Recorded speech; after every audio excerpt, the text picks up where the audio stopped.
Before diving into this incredible story, remember to subscribe to the channel and turn on notifications. Here, every story has something to say, and you won't want to miss a single one.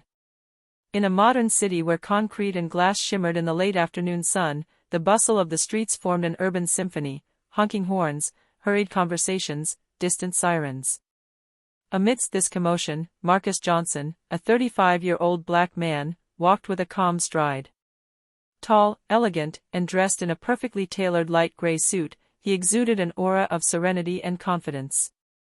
His calm, observant brown eyes seemed to absorb every detail of his surroundings. Marcus had just finished a conference on sustainable investing and was heading to a luxury clothing boutique in the upscale downtown East neighborhood. He had always had a refined taste for quality accessories, and he appreciated the tranquility of boutiques where one could move around without being jostled.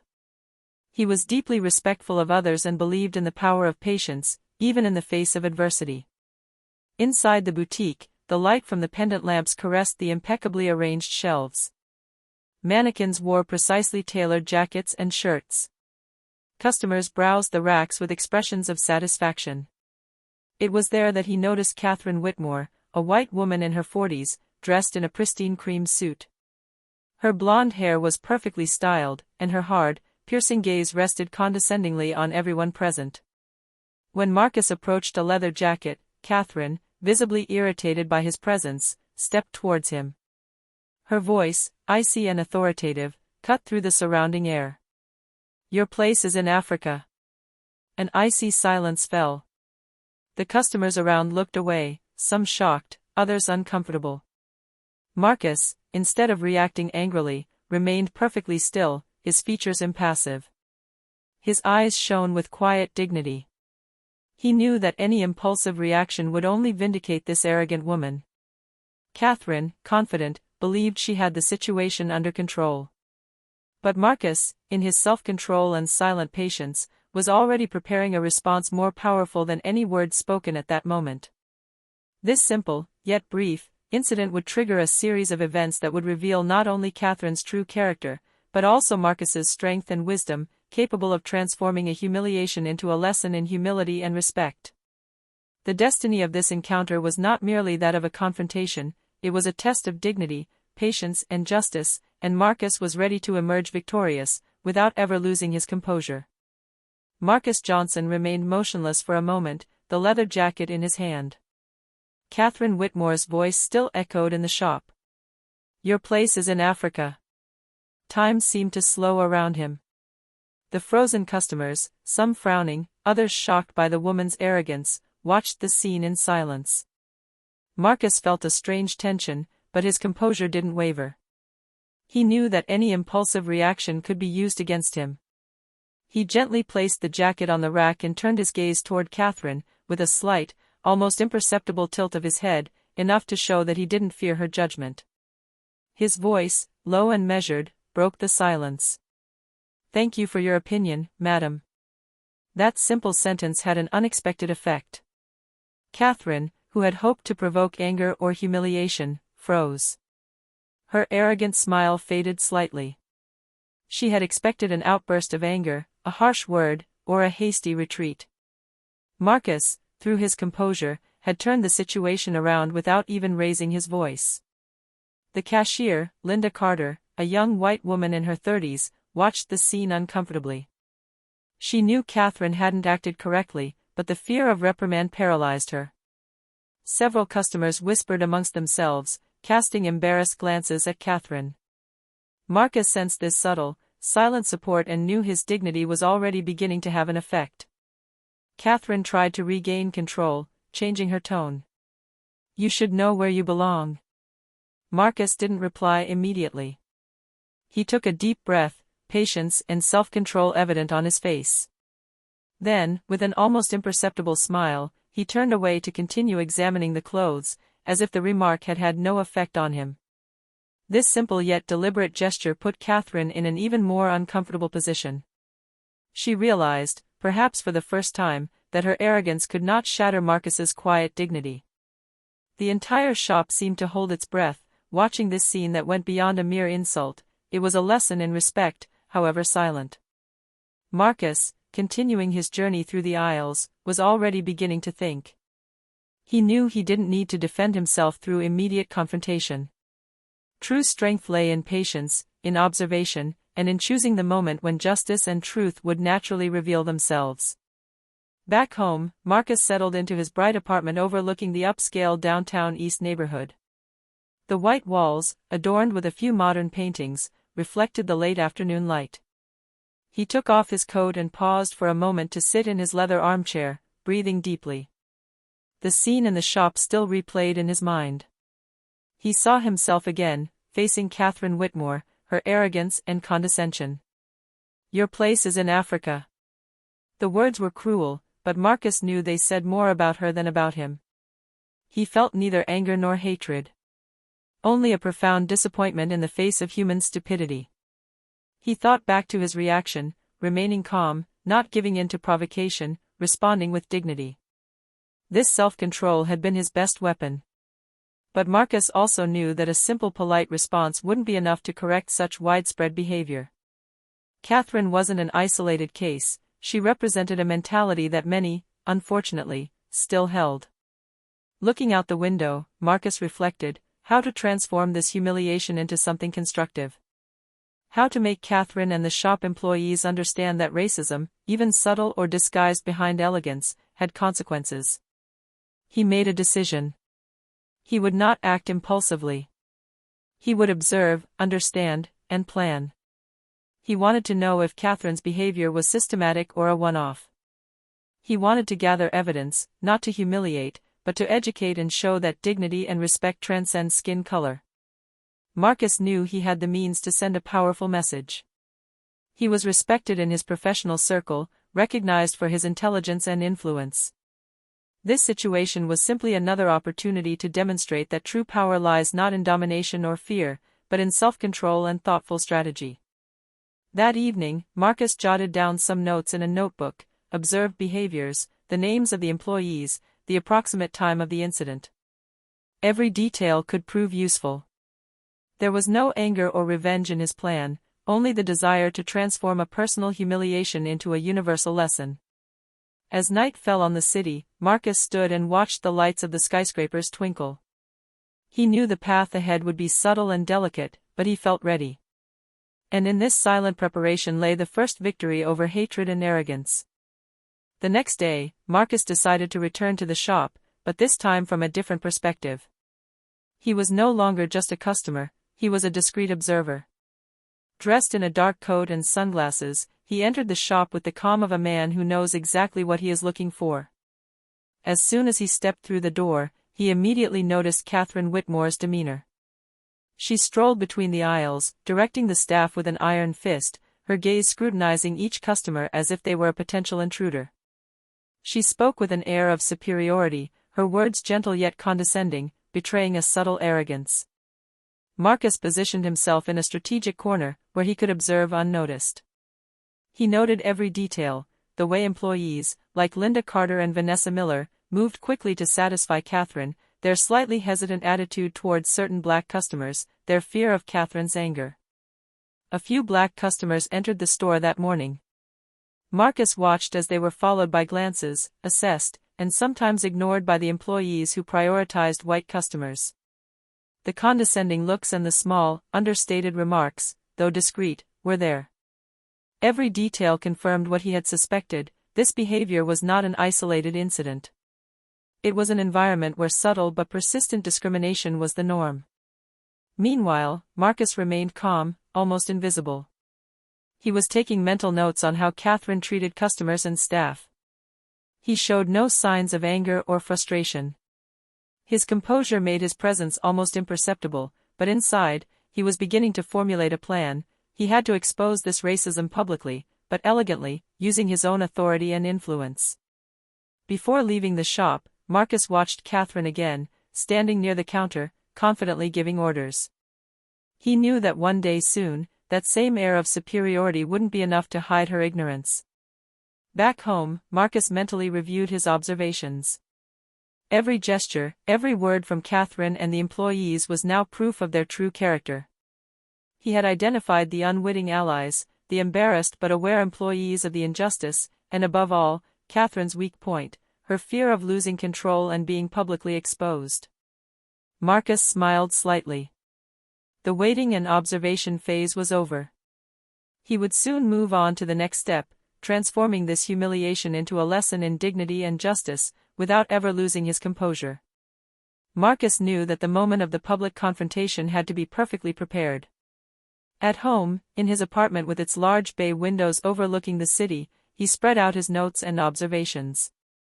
Every interaction with Catherine Whitmore, every gesture from the employees, every nuance of condescension, everything was carefully noted. He considered the most effective way to get his message across. He didn't want to humiliate Catherine out of revenge. His goal was to expose the truth and create lasting change. He wanted to show that racism, however subtle and disguised behind elegance and power, could not survive in the face of dignity and self-control. To achieve this, Marcus made several strategic decisions. To be discreet but observant, he would continue to visit the shop disguised as a customer ordinary, in order to confirm that Catherine's behavior and his staff was systematic. Documenting subtly, he would use his phone and discreet notes to keep accurate track interactions. No explicit photos or videos. Compromising, just evidence of behavior and attitude.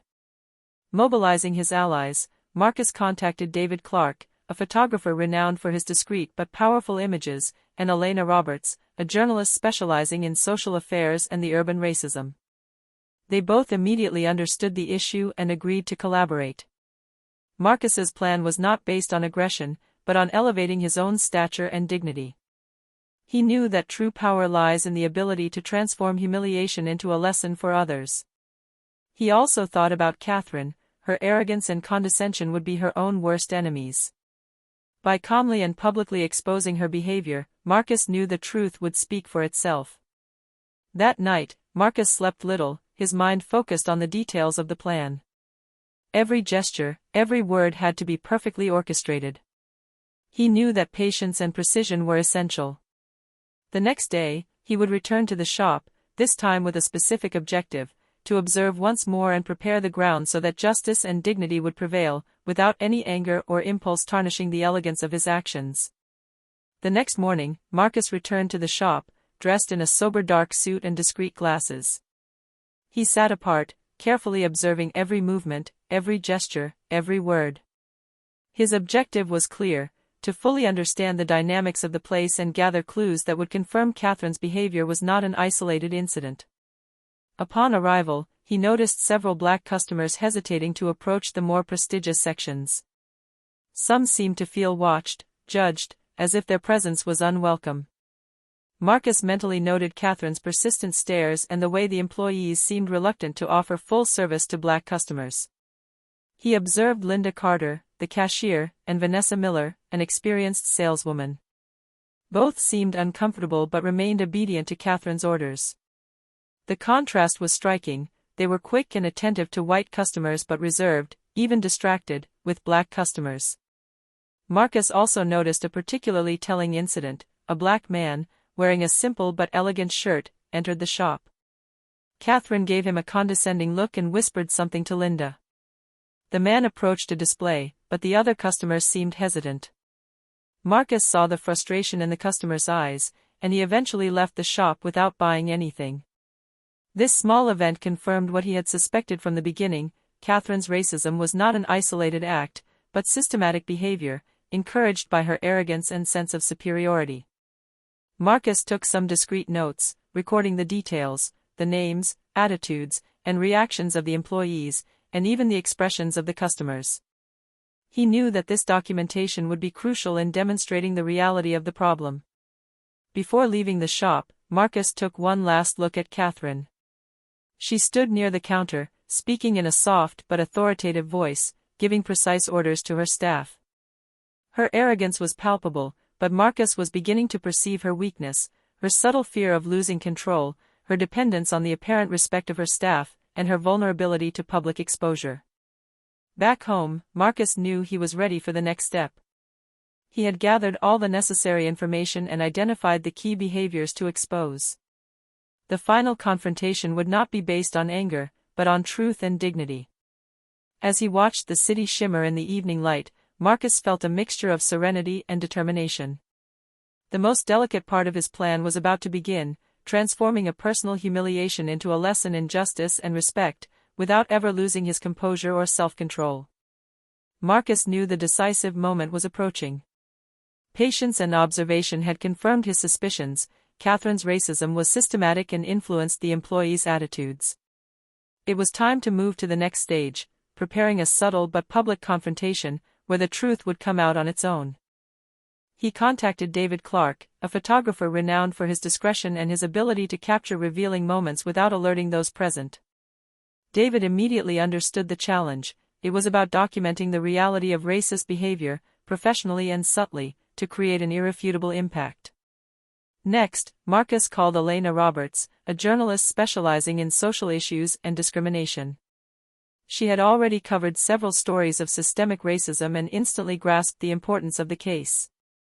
Elena offered to write a hard-hitting article that would highlight Catherine's behavior and its impact on staff and customers. Marcus and they developed a precise plan. Discreet entry into the shop, Marcus would return as a customer, this time wearing an identity recognizable to the staff, thanks to its reputation, professional, but without immediately revealing its strategy. Subtle documentation. David would take some discreet photos of the interactions, capturing the arrogant attitude, Catherine's reactions and those of the employees. A public but elegant confrontation. Marcus would choose the exact moment to reveal his identity and his social position, showing that Catherine's arrogance had been directed towards a man of dignity and influence.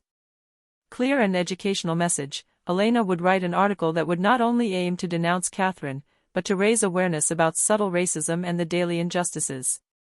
This preparatory phase allowed Marcus to feel in control of the situation. It was no longer a personal humiliation, but a lesson in dignity and justice to be shared with the public. That same evening, Marcus felt ready. He reviewed every detail, every interaction, every possible scenario. He knew that Catherine would react badly when she discovered his true identity, but this confrontation would not be based on a clash, it would be a reflection of her own arrogance, exposed for all to see. As he lay down, Marcus felt a mixture of serenity and excitement. The plan was underway, and soon the truth would prevail, transforming the initial situation of humiliation into a brilliant demonstration of dignity and self-control. The next morning, Marcus entered the shop with quiet confidence. This time, he wore a perfectly tailored dark suit and discreet glasses. He smiled slightly, like a man sure of his plan and in control of the situation. As soon as he stepped through the door, he felt the air subtly change. Catherine Whitmore, busy supervising the employees, looked up and stared at him. There was a mixture of surprise and condescension in her gaze. Marcus didn't react. He continued walking between the aisles, carefully observing every detail, every gesture, every interaction. David Clark, the photographer, was already discreetly positioned in the shop. He was capturing gestures, glances, and attitudes without alerting Catherine or the staff. Elena Roberts, the journalist, stood in the shadows, ready to note every detail. Marcus knew the crucial moment was approaching. The revelation of his true identity had to be flawless. As he approached a shelf of jackets, Catherine approached him with her usual authoritative air. "Can I help you, sir?" Marcus replied with studied calm. "Thank you, I'm just looking." He carefully observed the employees' reactions. Linda Carter and Vanessa Miller seemed tense, but they were beginning to understand that something important was about to happen. Every small movement, every hesitation, confirmed that Marcus was subtly controlling the situation. Then, with a natural gesture, Marcus removed his sunglasses and smiled slightly. His voice, calm but full of authority, echoed through the shop. "I suppose you don't know who you spoke to last time?" Catherine's eyes widened when she recognized the man before her. Surprise and fear mingled with her anger. Marcus left her in this silence for a few seconds, allowing the truth to sink in without another word being needed. David, the photographer, captured every moment, the shock on Catherine's face, the employee's incomprehension, and Marcus's quiet dignity. Elena, meanwhile, took meticulous notes for the article that would immortalize this moment. Marcus knew that true power lay not in aggressive words or accusations, but in calm and strategic revelation. He had transformed a past humiliation into an opportunity to expose the truth and uphold dignity in the face of arrogance. The entire shop seemed to be holding its breath. Marcus, by remaining still and serene, had already won the first battle, showing that true power lies in self-control and in the way one transforms adversity into a lesson.